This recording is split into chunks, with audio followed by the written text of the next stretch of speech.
Navigating long, complex chord changes isn't about luck or even years of difficult practice.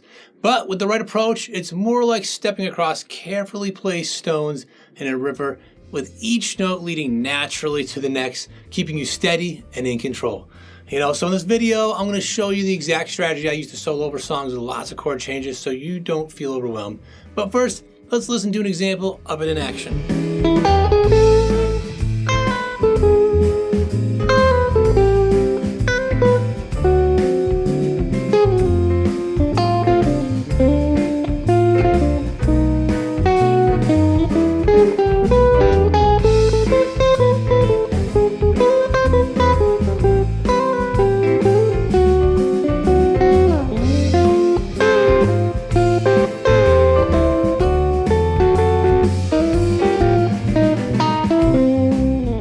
So for the example, I'm using Mississippi Half Step Uptown Toodaloo from the Grateful Dead, which even just the title is super long, hard to say. And what we're going to do is first learn the chords. You want to just first know what's going on with the tune. So we are playing over the solo section, which has A minor to an A minor major 7 to an A minor 7 to a D9, then to an F, D minor, B7, E7, then it does it all again.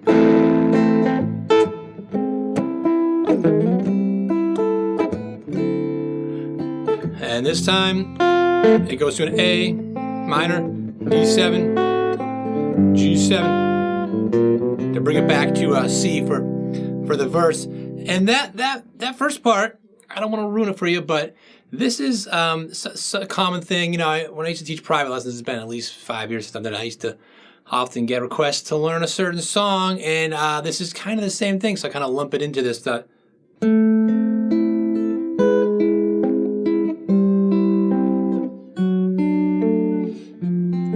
It's the same thing, right? It's just a little slight twist, but it's the same descending thing, and then instead of a D9, it goes to just a D over F sharp to F. It's the same chord progression though, same key. That's all I want to do, folks. First step is to, of course, just learn what the chords are, of course. And if you're into soloing over complex chord changes, I've got something for you on my Patreon. I go even deeper with another position and a custom backing track to experiment all this stuff with, so you can check it out in the link down below. But the next step is to simplify the chords by only playing triads. So that is where we just take the chord, right, and just play the simple building blocks, just that 3-note chord that is what the chord is made up of. And let's do it way up here. This is more of a Jerry area. So if you're playing up here, you got A minor, right? We could just let's do just these 3 strings. So these 3 right here, to this, to this, for this. You could also put the D here. I'm just keeping that E there, which is making it the 9. Minor detail. And then F here, D minor, B7, and E7 either like this, or you could just play regular E like that. Does the whole thing again, right? And then this time we are going to an A minor here to stick close to a D7, G7, and C. So that was me just going over real quick, but if you want to play along here, obviously pause the video or check out the Patreon. You can get the PDF to just to have yourself, or print out, whatever you want to do with it. But that second strategy is to just play the chords as triads. Now let's hear an example of single notes that are laying down a clear path that are connected to the progression.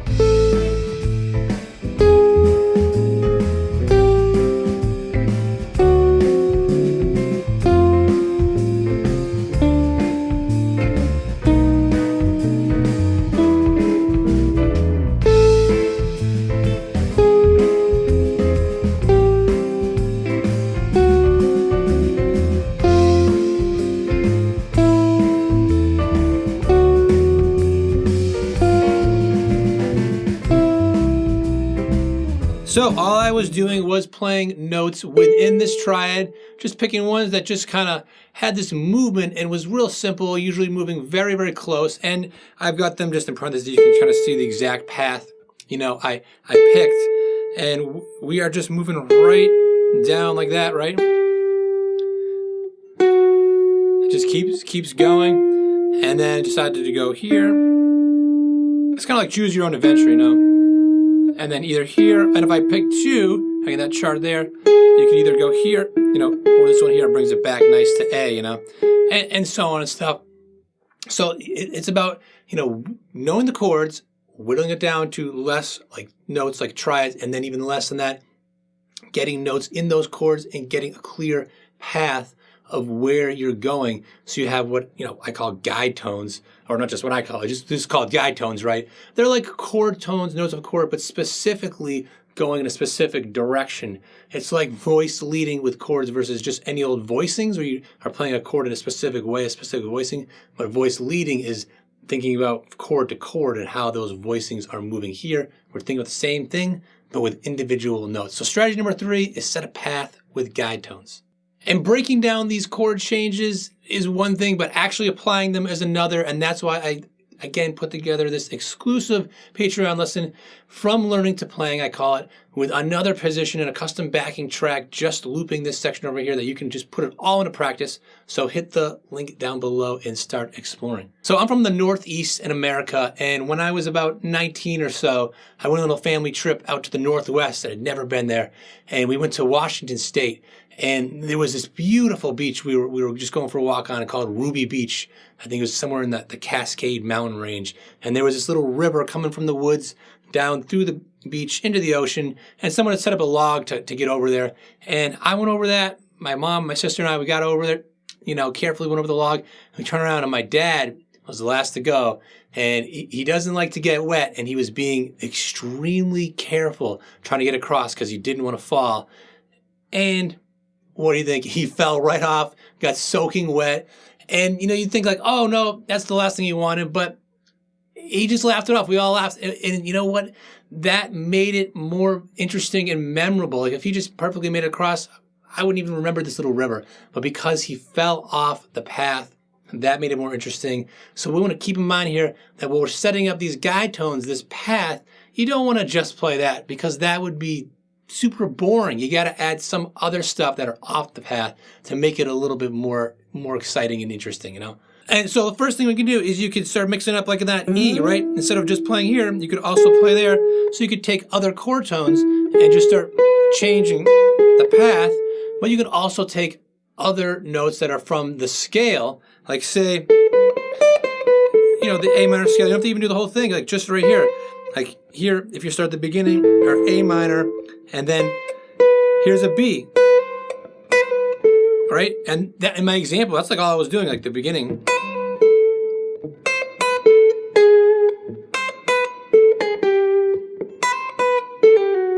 Right? So just kind of playing around with that stuff, and that's all you need. So I've got my guide tones, and I've got my notes that I'm just playing around with outside it. You don't need the whole scale. You don't need the whole position. Use it all. Just use 1 or 2, and it can be notes outside of the scale too. Jerry be doing it all the time, especially in this song is, leading up to,